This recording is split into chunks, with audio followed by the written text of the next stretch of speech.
نحمده ونصلي على رسوله الكريم اما بعد فاعوذ باللہ من الشیطان الرجیم بسم اللہ الرحمن الرحیم۔ توبہ کا باب چل رہا تھا، اس کی ایک حدیث درمیان میں رہ چکی تھی جو ہم آج بیان کر دیتے ہیں۔ اس کے بعد باب شروع ہو رہا ہے صبر کے حوالے سے۔ یہ روایت زر بن حبیش سے ہے۔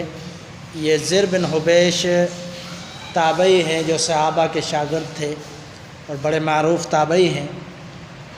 ان سے روایت ہے، فرماتے ہیں کہ اتیت صفوان بن عسال رضی اللہ عنہ اسألہ عن المسح علی الخفین، کہ میں سیدنا صفوان بن عسال رضی اللہ تعالیٰ عنہ کے پاس آیا اور اس نے میں نے سوال کیا مسح کے بارے میں، موضوع پر مسح کرنا۔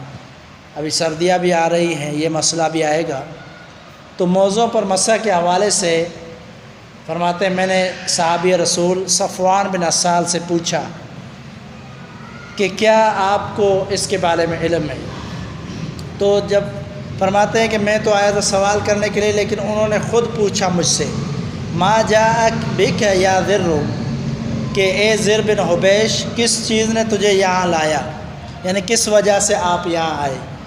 تو فرماتے ہیں میں نے کہا ابتغاء العلم، میں علم کی تلاش کے لیے آیا ہوں، یعنی علم حاصل کرنے کے لیے آیا ہوں۔ تو جواب میں انہوں نے کیا کہا؟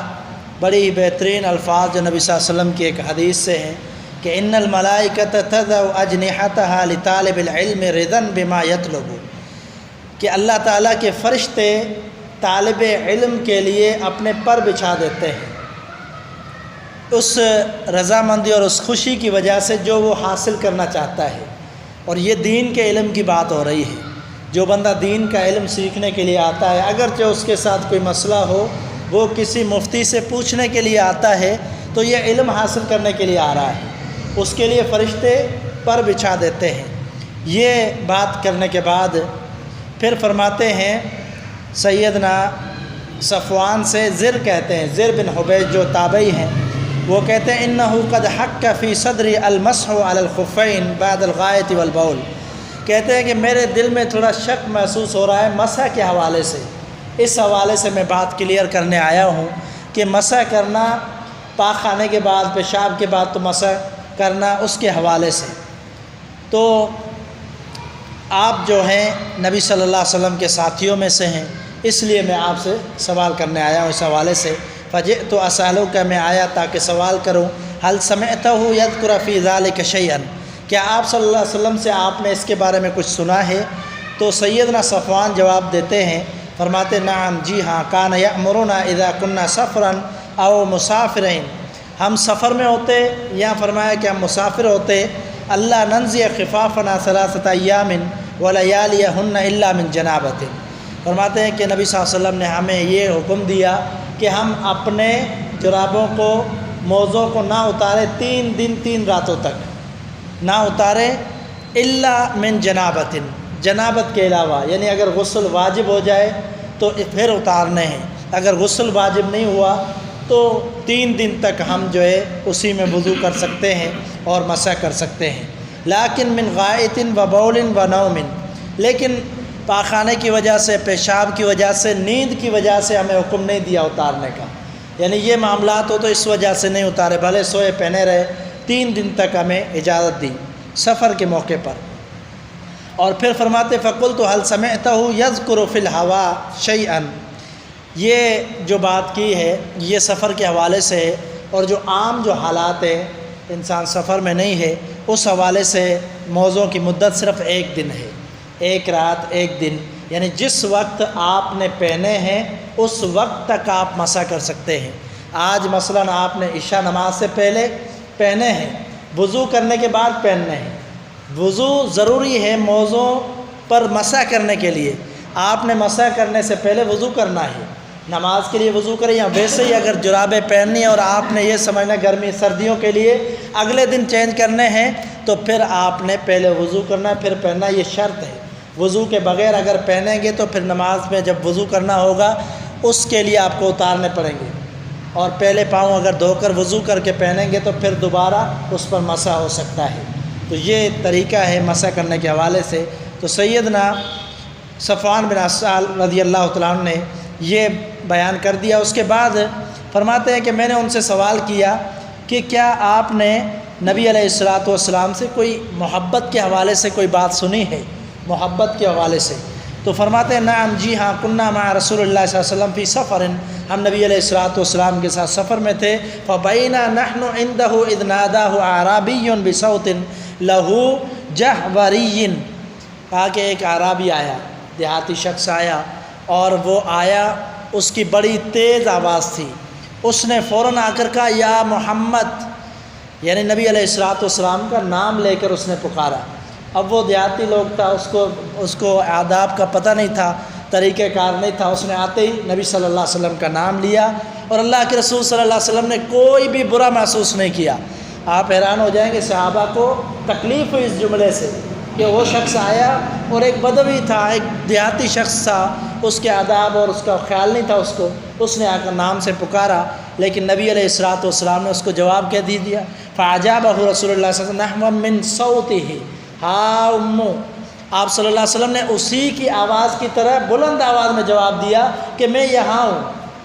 جب اس نے کہا یا محمد، نبی صلی اللہ علیہ وسلم کا نام لیا، تو آپ نے فرمایا میں یہاں ہوں، کیونکہ آپ سمجھ گئے کوئی مجھے پکار رہا ہے۔ فقلت له ویحک اغضض من صوتک، تو سیدنا صفوان کہتے ہیں کہ میں نے کہا کہ تیرے لیے ہلاکت ہو، تجھ پر افسوس ہے، تو آواز کو پست کر، اتنی زور سے اللہ کے رسول صلی اللہ علیہ وسلم کو پکار رہا ہے۔ تو اس نے کہا واللہ لا اغضض، اس نے کہا اللہ کی قسم میں نیچی آواز نہیں کروں گا، یعنی وہ بھی آگے سے غصے میں آ گیا۔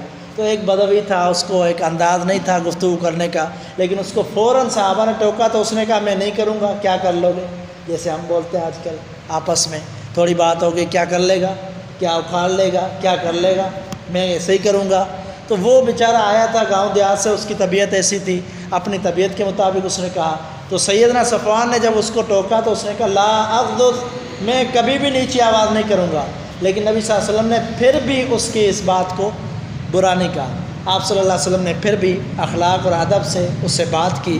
قال الاعرابی المرء يحب القوم ولما يلحق بهم، کہا کہ ایک شخص کسی سے محبت کرتا ہے، کسی قوم سے، لیکن اس سے ملا نہیں ہے، اس کے بارے میں آپ کا کیا خیال ہے؟ نبی علیہ الصلوۃ والسلام سے یہ سوال کیا اس نے۔ آپ نے فرمایا المرء مع من احب یوم القیامہ، فرمایا کہ وہ بندہ قیامت کے دن اسی کے ساتھ ہوگا جس کے ساتھ محبت کرتا ہے۔ اب یہاں سوچنے کی بات ہے، غور کرنے کی، اس سے مطلب کیا تھا؟ اس کا مطلب یہ تھا کہ میں آپ سے محبت کرتا ہوں، لیکن ابھی تک میری ملاقات آپ سے نہیں ہوئی تھی۔ میں جب موجود تھا اپنے علاقے میں آپ سے محبت کا اظہار بھی کرتا تھا، آپ سے بڑی محبت تھی، لیکن آپ سے ملاقات نہیں ہوئی، آپ کا اس کے بارے میں کیا خیال ہے؟ تو نبی علیہ الصلوۃ والسلام نے بڑا پیارا جواب دیا۔ آپ نے فرمایا جو اس سے محبت کرتا ہے وہ کل قیامت کے دن اسی کے ساتھ ہوگا۔ فما زال يحدثنا حتى ذكر بابا من المغرب، اب حدیث کا ایک چھوٹا سا ٹکڑا ہے کہ نبی علیہ الصلوۃ والسلام باتیں بھی کر رہے تھے اور گفتگو بھی چل رہی تھی۔ آپ علیہ الصلوۃ والسلام نے اسی دوران ایک دروازے کا ذکر کیا، فرمایا بابا من المغرب مسیرۃ ارضہ او یسیر الراکب فی ارضہ 40 او 70 عاما، فرمایا مغرب کی طرف اشارہ کیا کہ اس طرف ایک دروازہ ہے، مغرب کی طرف ایک دروازہ ہے، اگر کوئی مسافت اس کی بیان کرے تو آپ علیہ الصلوۃ والسلام نے اس کی مسافت بھی بیان کی۔ آپ صلی اللہ علیہ وسلم نے فرمایا کہ ایک شخص 40 سال تک، 40 سال اس کی چوڑائی کتنی ہے؟ مسافت 40 یا 70 سال ہے، اس دروازے کی چوڑائی 40 سال ایک سفر کرتا رہے، چلتا رہے، وہ دروازہ ختم نہیں ہوگا، یا 70 سال ایک بندہ اس دروازے کے جو ہے چوڑائی پر چلتا رہے وہ دروازہ ختم نہیں ہوگا۔ یہ نبی علیہ الصلوۃ والسلام نے اس دروازے کے بارے میں بتلایا جو مغرب کی طرف اشارہ کیا آپ صلی اللہ علیہ وسلم نے۔ پھر آپ صلی اللہ علیہ وسلم کی دوسری حدیث میں اس کی وضاحت موجود ہے، فرمایا کہ قبل الشام، شام کی طرف ہے، خلقہ اللہ تعالی یوم خلق السماوات والارض مفتوحا للتوبہ، یہ صرف ایک جملہ ہے جو توبہ کے حوالے سے ہے۔ یہ اب پوری حدیث ہم نے جو بیان کی ہے، یہ حدیث لانے کا مقصد کیا تھا اس کتاب میں، جو صاحب کتاب نے یہ حدیث درج کی ہے، اس کے ساتھ صرف ایک ٹکڑا ہے وہ بیان کرنے کے لیے اس نے پورا واقعہ بیان کیا ہے۔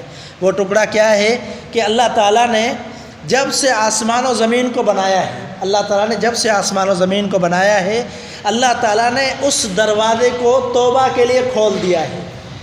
مغرب کی طرف آپ صلی اللہ علیہ وسلم نے اشارہ کیا، آپ نے فرمایا یہ دروازہ جو اتنا بڑا دروازہ ہے، اللہ تعالیٰ نے قیامت تک کے لیے اس دروازے کو کھول دیا ہے توبہ کے لیے۔ لا یغلق حتی تطلع الشمس منہ، فرمایا کہ وہ اس وقت تک بند نہیں ہوگا حتیٰ کہ سورج وہاں سے طلوع ہونے لگ جائے۔ ابھی تو غروب ہوتا ہے، تو جب مغرب سے طلوع ہوگا تو پھر وہ دروازہ بند ہو جائے گا اور پھر دوبارہ وہاں سورج نہیں جائے گا، دروازہ بند ہو جائے گا۔ تو مطلب کیا ہے کہ پھر توبہ کے دروازے بند ہو جائیں گے، یعنی قیامت تک توبہ کے دروازے کھلے ہوئے ہیں، اور زندگی کے اندر توبہ کیجئے۔ یہ سنن ترمذی کی روایت ہے جو بڑی طویل روایت تھی۔ اس کے راوی صفوان بن عسال رضی اللہ تعالیٰ عنہ ہیں۔ یہ کوفہ میں رہتے تھے اور انہوں نے نبی علیہ الصلوۃ والسلام کے ساتھ 12 غزوات کیے، آپ صلی اللہ علیہ وسلم کے ساتھ شریک ہوئے 12 جنگوں کے اندر، اور اس صحابی سے 21 حدیثیں اور بھی مروی ہیں، 21 حدیثیں انہوں نے بیان کی ہیں، صفوان بن عسال رضی اللہ تعالیٰ عنہ۔ اللہ تعالیٰ ہمیں توبہ کی توفیق عطا فرمائے، وما توفیق اللہ۔